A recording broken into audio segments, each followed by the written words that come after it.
नमस्कार दोस्तों, एजुकेशन 790 से मैं सुरेश यादव। दोस्तों देखिए, यह जनरल स्टडी का इम्पोर्टेंट प्रश्न है। जहाँ भी जनरल स्टडी के प्रश्न आते हैं वहाँ यहाँ से प्रश्न बनेगा। तो देखिए, इसको हम देखते हैं। Match list 1 with list 2 and select the correct answer using the code given below the list. तो सूची 1 सूची 2 को हमें मिलाना है। तो देखिए, सिम्पसन मरुस्थल कौन सा? सिम्पसन मरुस्थल तो ये देखिए ऑस्ट्रेलिया में है।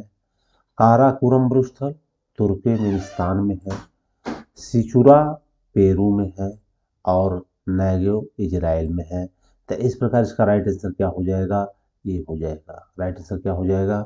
ये हो जाएगा। नेक्स्ट देखिए, who among the following was not a ruler of the Maurya dynasty. निम्नलिखित में से कौन एक मौर्य वंश का शासक नहीं था? ये ध्यान देने की बात है। तो देखिए, इसमें अग्निमित्र नहीं था, तो राइट आंसर क्या हो जाएगा? बी। मौर्य वंश के अंतिम शासक बृहद्रथ की हत्या पुष्यमित्र शुंग ने की और शुंग वंश की स्थापना की। अग्निमित्र के बारे में जानकारी कालिदास की मालविका अग्निमित्र से मिलता है। बिंदुसार, अशोक और कुणाल मौर्य वंश के शासक हैं। तो ये देखिएगा। तीसरा देखिए, निम्न में से किसने कहा किसानों को स्वयं को केवल विदेशी जंजीर से ही आजाद नहीं कराना है अपितु जमींदारों और पूंजीवादियों से भी आजाद कराना है? यह भगत सिंह ने कहा था। अपने उसने कहा था किसानों को स्वयं को केवल विदेशी जंजीर से ही नहीं आजाद नहीं कराना अपितु जमींदारों और पूंजीवादियों से भी आजाद कराना है। यह वाक्य भगत सिंह ने कहा है। किसने कहा है? भगत सिंह ने। इंपॉर्टेंट है। फोर्थ में देखिए, निम्नलिखित में से कौन संयुक्त राष्ट्र विश्व जल विकास रिपोर्ट 2021 का मुख्य शीर्षक है? तो यह देखिए, वैल्यूइंग वाटर। मतलब हमें पानी के महत्व को समझना है। हमें पानी के महत्व को समझना है। तो संयुक्त राष्ट्र विश्व जल रिपोर्ट 2021 की मुख्य शीर्षक पानी का महत्व। पर्यावरण तथा विकास पर केंद्रित रियो डी जेनेरियो के संयुक्त राष्ट्र सम्मेलन वर्ष 1992 में विश्व जल दिवस की पहल की गई। वर्ष 1993 में 22 मार्च को पहली बार विश्व जल दिवस का आयोजन किया।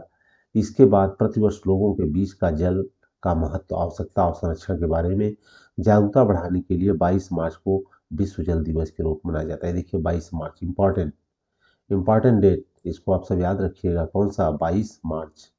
22 मार्च को विश्व जल दिवस मनाया जाता है। ये very very important, very very important. अब देखिए, पांचवा, सूर सरोवर रामसर स्थल के संदर्भ में निम्नलिखित में से कौन सा कथन सत्य है? तो अब इसमें देख लीजिए, इसका जो राइट आंसर हो जाएगा बी। क्या हो जाएगा? ओनली 2। यह एक मानव निर्मित जलाशय है। It is a man made reservoir. It is a man made reservoir. यह यहाँ नहीं है, तो इसलिए पहला गलत है। सूर सरोवर रामसर स्थल उत्तर प्रदेश के आगरा जिले में स्थित मानव निर्मित जलाशय है। कहाँ है यह? आगरा में। वर्तमान में भारत में कुल 49 स्थल रामसर आर्द्रभूमि के अंतर्गत शामिल है। हाल ही में पर्यावरण वन जलवायु परिवर्तन मंत्री भूपेंद्र यादव द्वारा विश्व आर्द्रभूमि दिवस के अवसर पर 2 नए रामसर स्थलों की घोषणा की गई। ये 2 नए रामसर स्थल गुजरात के खिजड़िया वन्यजीव अभयारण्य तथा उत्तर प्रदेश में बखीरा वन्यजीव अभयारण्य है। प्रत्येक वर्ष 2 फरवरी को विश्व आर्द्रभूमि दिवस मनाया जाता है। ये भी इंपॉर्टेंट फैक्ट है, वेरी वेरी इंपॉर्टेंट फैक्ट। ये आप सब याद रखिएगा। दोस्तों, ये सब याद रखिए और दोस्तों पूरा वीडियो देखने का आप सब प्रयास करिए। इससे आप सबको अवश्य फायदा मिलेगा। छठा देखिए, BCDFGHI के डैश डैश LMNP। देखिए, एक कूट है, इसका आपको सीक्वेंस फॉलो करना है। यहाँ देखिए, जो बी है, क्या है? बी है, +5 में G आया, C में +5H, D में +5I, F में +5 तो K आया। तो जो इन्होंने बनाया +5 करके। तो अगर हम ऐसे ही LMNP में, L में देखिए +5 करेंगे तो Q आएगा, M में +5R, N में +5S और P में +5U। तो इसका मतलब QRST, QRSU। तो इसका D राइट हो जाएगा। ये मतलब इजी है। आप सब देखिए, इसमें पैटर्न अगर रीड कर लिए कि B में 5 जोड़ेंगे तो G आ जाएगा, C में 5 जोड़ेंगे तो H आ जाएगा, D में 5 जोड़ने के बाद I आएगा और F में 5 जोड़ने के बाद क्या आ जाएगा? K आ जाएगा। क्या आ जाएगा? किया जाएगा। तो इस प्रकार से हमें यहाँ तक पहुँचेंगे कि सेम सीक्वेंस को हम यहाँ भी फॉलो करेंगे। देखिए यहाँ पे आई नहीं है बल्कि क्या है ये सी के बाद क्या हो जाएगा D E F G H. तो ये क्या है ये C+5 में क्या है यहाँ देखिए एच है और डी के बाद +5 क्या है ABCDEFGH आई। ये पांचवें में क्या आ गया है आई। तो जस्ट इसमें क्या है 5 जोड़ देंगे सेम पैटर्न इसमें फॉलो करेंगे। तो इसका राइट आंसर क्या हो गया डी। देखिए सातवां में इस एक साइकिल को 1120 रुपये में बेचने से 20% की हानि होती है और इस साइकिल को किस मूल्य पर बेचने से 40% लाभ होगा। तो देखिए इसमें 1120 गुणित 100 1120 गुणित 100 बटा 80 कर देंगे। आप क्या करेंगे 1120 गुणित 100 कितना 100 बटा 80 80 इसलिए करेंगे कि इतना 20% को क्या हो रहा है लॉस हो रहा है। अगर इसको 40% लाभ पे बेचना है तो इसमें गुणा कर देंगे कितना 100 में 40 जोड़ देंगे 140 बटा 100 140 बटा 100। तो इसमें देखिए ये 100 और ये 100 कट जाएगा ये 100 कट जाएगा। यहाँ देखो सुन्ना यहाँ सुन्ना यहाँ देखिए 2 सते 14 और यहाँ 2 चौका 8। अगर इससे काटेंगे तो 4 दूनी 8 4 दूनी 8 और 4 अठे 32 ये दोनों कट जाएंगे। अब आप यहाँ पे 7 इसे गुणा कर देंगे तो 7 अठे 56 हाथ से लगा 5 और 7 दूनी 14 5 19 14 5 19 तो मतलब कुल मिला कितना हो जाएगा आपका 1960 कितना हो जाएगा 1960। देखिए 100 से 100 कटा फिर यहाँ सुन्ना सुन्ना कटा यहाँ सुन्ना बचा हुआ है तो यहाँ पे क्या हो जाएगा 1960। तो किस मूल्य पे बेचना पड़ेगा ये 1960। 140 इसलिए कि जो आपका फायदा होना है उसको 100 में जोड़ देना है तो ये इसका सीक्वेंस होगा। तो इसका राइट आंसर क्या हो जाएगा डी। अब देखिए आठवां उत्तर प्रदेश सरकार द्वारा एक जिला एक उत्पाद ODOP one district one product ODOP का देखिए फुल फॉर्म होता है वन डिस्ट्रिक्ट वन प्रोडक्ट योजना शुरू की गई। यह शुरू की गई थी 24 जनवरी 2018 को। तो यह सब याद रखिएगा उत्तर प्रदेश सरकार द्वारा एक जिला एक उत्पाद योजना कब शुरू हो गई की गई 24 जनवरी को। अब देखिए यहाँ पे नौवां देखिए यदि 9 मजदूरों के 5 दिनों का वेतन 6300 है तब 15 मजदूरों के 4 दिनों का वेतन क्या होगा। तो देखिए 9 मजदूर 5 दिनों का वेतन 6300 तो एक मजदूर एक दिन का वेतन क्या हो जाएगा। अब यहाँ देख लीजिए 6300 बटा 9 गुणित 5 तो 9 सत्ते 63 700 और 5 से भाग देंगे तो 140। तब ये देखिए सेम यहाँ पे उन्होंने कर दिया कि जब एक मजदूर एक दिन का वेतन इतना है तो 15 मजदूर 4 दिन का वेतन। तो इन्होंने यहाँ क्या किया 6300 गुणित 15 गुणित 4 बटे 9 गुणित 5 करके निकाला। तो इसका देखिए राइट आंसर क्या हो जाएगा 8400। क्या हो जाएगा 8400। एक क्वेश्चन आसान है तो इसमें देखिए 9 मजदूर 5 दिनों का वेतन 6300 है तो आप इसमें देखिए एक मजदूर एक दिन का वेतन 6300 बटा 9 गुणित 5 हो जाएगा।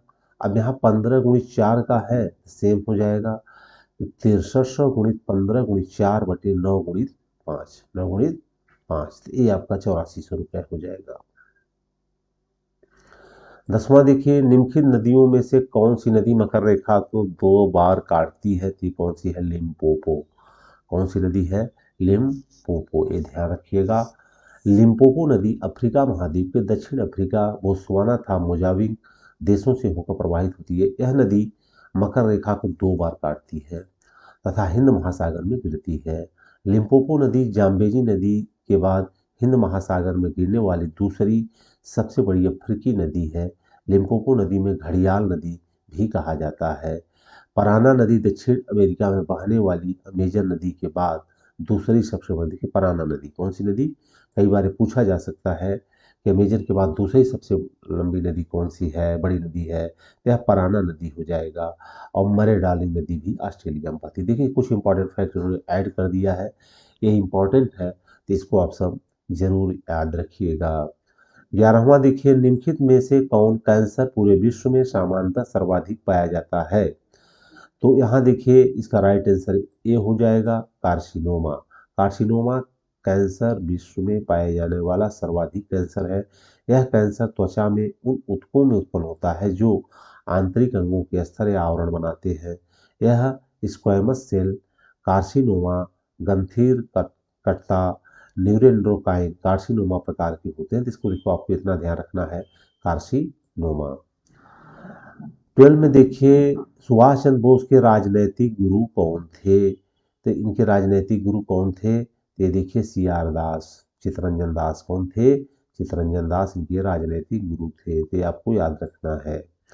सुभाष चंद्र बोस के राजनैतिक गुरु चित्तरंजन दास थे। बोस का जन्म 23 जनवरी 1897 उड़ीसा के कटक शहर में हुआ था। इनकी माता प्रभावती दत्त बोस और पिता जानकी नाथ बोस।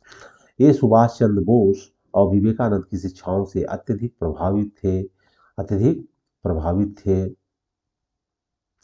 सुभाष चंद्र बोस विवेकानंद शिक्षाओं से प्रभावित थे, उन्हें अपना आध्यात्मिक गुरु मानते थे।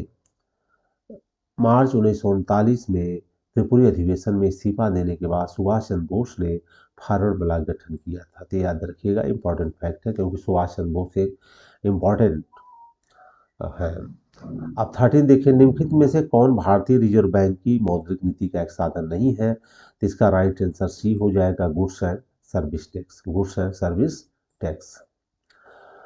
14 में देखिए, निम्नलिखित सूची 1 सूची 2 सुमेलित करना है। तो इसमें देखिए आपको ध्यान देना है, यहाँ आ जाइए, इसका राइट आंसर क्या हो जाएगा, सी हो जाएगा। तो देखिए टम्बाओ, टम्बाओ आपका कहाँ है, सिक्किम में। कोराडी कहाँ है, महाराष्ट्र में। अंशुपा कहाँ है, उड़ीसा में। और यारलपट मणिपुर में। यारलपट कहाँ पे है, मणिपुर में। टम्बाओ सिक्किम में, कोराडी महाराष्ट्र में, अंशुपा उड़ीसा में और यारलपट मणिपुर में। ये आपको ध्यान रखना, इसका राइट आंसर सी हो जाएगा। अब देखिए इसमें बता रहा है, मैथ का प्रश्न है, यदि x तथा y का योग इसके अंतर का 5 गुना है तब 5x by 2x² minus y² का मान क्या होगा। तो इसमें देखिए बता रहे हैं कि 3 होगा, इसको देख लीजिए। अब देखिए 16 में, यदि किसी गोले की त्रिज्या 2 सेंटीमीटर बढ़ा दी जाती है तो उसके पृष्ठीय क्षेत्रफल में 352 सेंटीमीटर स्क्वायर की वृद्धि हो जाती है, तो गोले की वास्तविक त्रिज्या क्या है। तो इसका राइट आंसर सी है, कितना है, 6 हो जाएगा। कितना हो जाएगा, 6 हो जाएगा।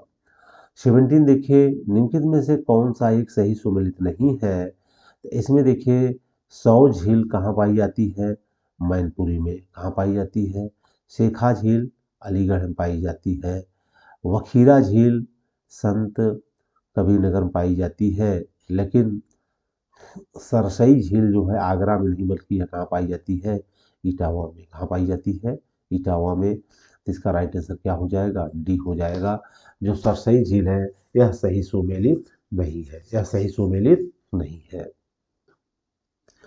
नेक्स्ट देखिए 18, जीन के भीतर आधार अनुक्रम परिवर्तन कहलाता है। तो यह हो जाता है म्यूटेशन अर्थात उत्परिवर्तन। उत्परिवर्तन जीन के भीतर आधार अनुक्रम उत्परिवर्तन कहलाता है। अल्प परिवर्तन प्रक्रिया में आनुवांशिक पुनः संयोजन के माध्यम से बड़ी संख्या में डीएनए की प्रतिलिपि तैयार हो जाती है, जो नई जीनों के विकास में ये प्रतिलिपियां प्रमुख भूमिका निभाती है। अब 19 देखिए, तक्षशिला विश्वविद्यालय का निम्नलिखित में से किसने उत्खनन कराया। तो इसका राइट आंसर बी हो जाएगा, जॉन मार्शल ने। किसने कराया था, जॉन मार्शल ने। 20 देखिए, खाद्य प्रसंस्करण उद्योग मंत्रालय की एक जिला एक उत्पाद योजना के संदर्भ में सूची 1 सूची 2 से सुमेलित कीजिए तथा सूचियों के नीचे दिए कोड से सही है। जैसे अब देखिए इसमें क्या है कि लहसुन ज़्यादा कहाँ होता है, यह होता है मैनपुरी में। कहाँ होता है, मैनपुरी में। प्याज सबसे ज़्यादा कहाँ होती है, यह होती है गाजीपुर में। कहाँ होती है, गाजीपुर में।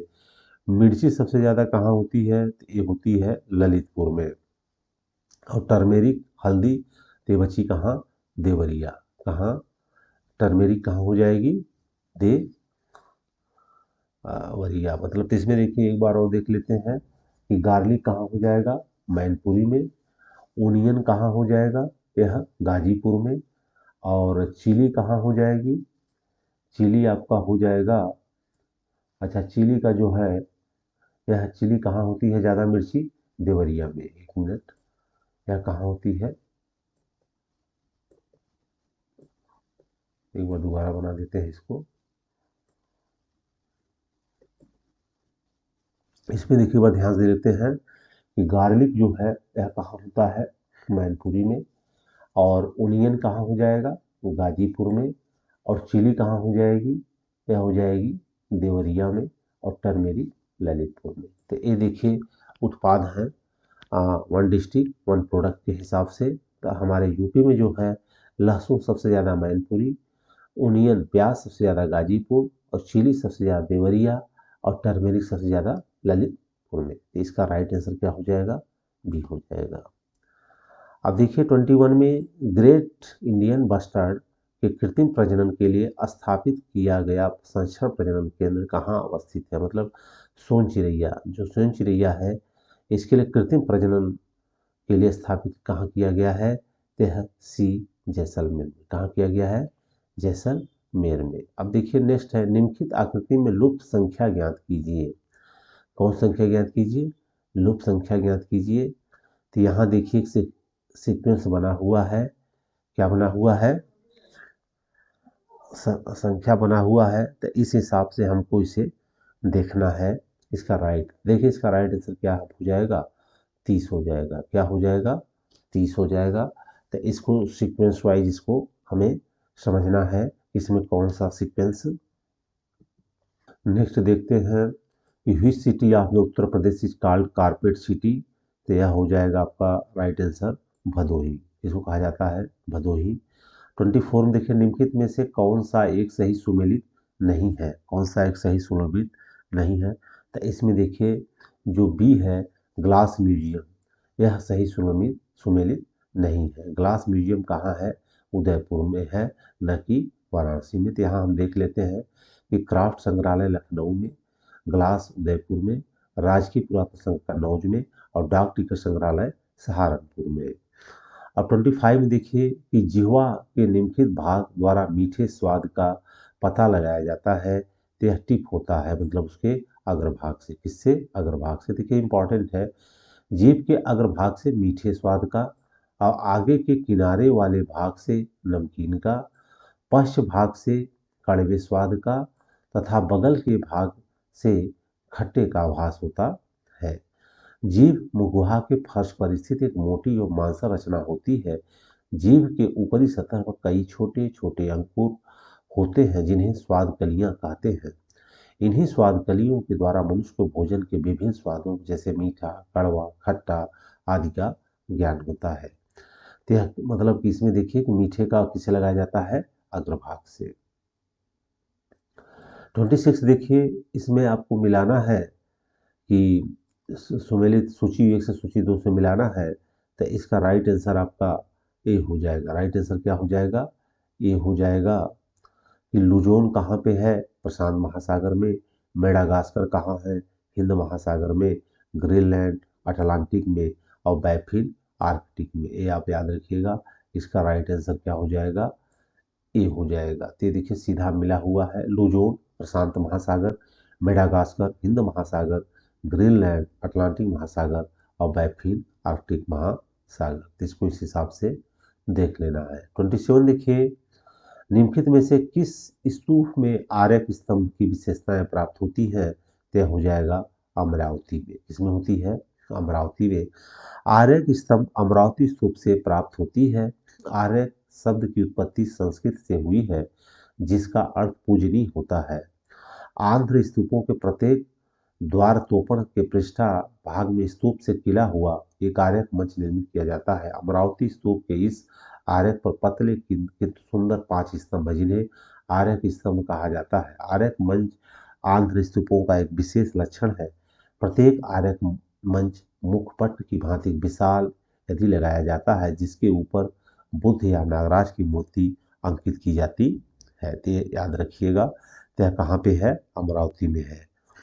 28 देखिए, सतत विकास के लिए शिक्षा पर यूनेस्को का विश्व सम्मेलन मई 2021 में निम्नलिखित में से किस देश में आयोजित किया गया?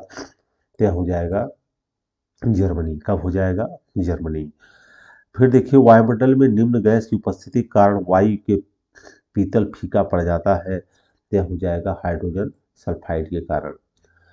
30 में देखिए, हिम नदी और अवस्थिति, तो इसमें देखिए इसका डी सुमेलित है। डी सुमेलित नहीं है क्योंकि सोना पहाड़ी हिम नदी चंद्रा घाटी लाहौल में है। कहाँ है? चंद्रा घाटी लाहौल में। देख लिए, सियाचिन हिम नदी नुब्रा घाटी, बैफो हिम नदी ब्रावलोह घाटी, बारह सिगरी हिम नदी चंद्र घाटी और सोना पानी चंद्रा घाटी में है, न कि गोरी गंगा में। Very very important. देखिए, सेंसस भारत की जनगणना 2011 के अनुसार उत्तर प्रदेश की कितनी प्रतिशत जनसंख्या ग्रामीण क्षेत्रों में निवास करती है? तो सबसे ज़्यादा देखिए कितना हो जाएगा? 77.7%। 77.7%। नेक्स्ट देखिए 32, अंतर्राष्ट्रीय चावल अनुसंधान का दक्षिण एशिया क्षेत्रीय केंद्र उत्तर प्रदेश के निम्न जिले में अवस्थित है। तो यह हो जाएगा राइट आंसर वाराणसी। कहाँ पे है? वाराणसी। वेरी इंपॉर्टेंट है। किसका है? अंतर्राष्ट्रीय चावल अनुसंधान का। इसके बाद देखिए 33, भारत के निम्नलिखित में से किस राज्य में नीलगिरी बायोस्फीयर रिजर्व का विस्तार नहीं है? तो राइट आंसर हो जाएगा आंध्र प्रदेश। कहाँ पे? आंध्र प्रदेश में नहीं है। अब 34 में देखिए कि इनमें से कौन कथन सत्य है? विशिष्ट खेती खेती का प्रकार नहीं है, विविध खेती खेती की प्रणाली नहीं है। तो इसमें केवल इसका दो सही होगा। विविध खेती खेती की प्रणाली नहीं है। 35 देखिए, उत्तर प्रदेश सरकार ने फरवरी 2021 में भूमि जोतों की पहचान के लिए एक यूनिकोड की घोषणा की थी। इस यूनिकोड में कितने अंक होते हैं? यह देखिए कितने होते हैं? 16 अंक होते हैं। कितने अंक हैं? 16 अंक हैं। 36 में देखिए, निम्नलिखित में से कौन सा सही सुमेलित नहीं है? कौन सा सही सुमेलित नहीं है? तो विटामिन के देखिए बाझपन नहीं बल्कि विटामिन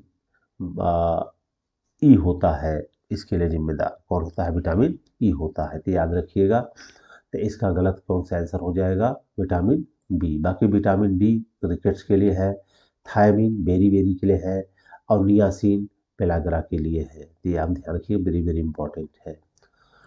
उत्तर प्रदेश में रानी लक्ष्मीबाई केंद्रीय कृषि विश्वविद्यालय झांसी की स्थापना संसद के अधिनियम निम्न वर्ष में हुई थी। तो इसका राइट आंसर हो जाएगा बी, 2014 में। 38 में देखिए, निम्नलिखित में से कौन मई 2021 में भारतीय वायुसेना की पहली महिला उड़ान परीक्षण इंजीनियर बनी? तो यह राइट आंसर हो जाएगा आश्रिता बी ओलेटी। आश्रिता बी ओलेटी, मतलब यह उड़ान परीक्षण इंजीनियर बनी थी। क्या नाम है इनका? आश्रिता बी ओलोटी। देखिए थोड़ा इंपॉर्टेंट फैक्ट्स में कुछ और है, इसको एक बार देख लीजिए। 28 मई 2021 को भारतीय वायुसेना में आश्रिता बी ओलेटी भारत की पहली महिला उड़ान परीक्षण इंजीनियर बनी।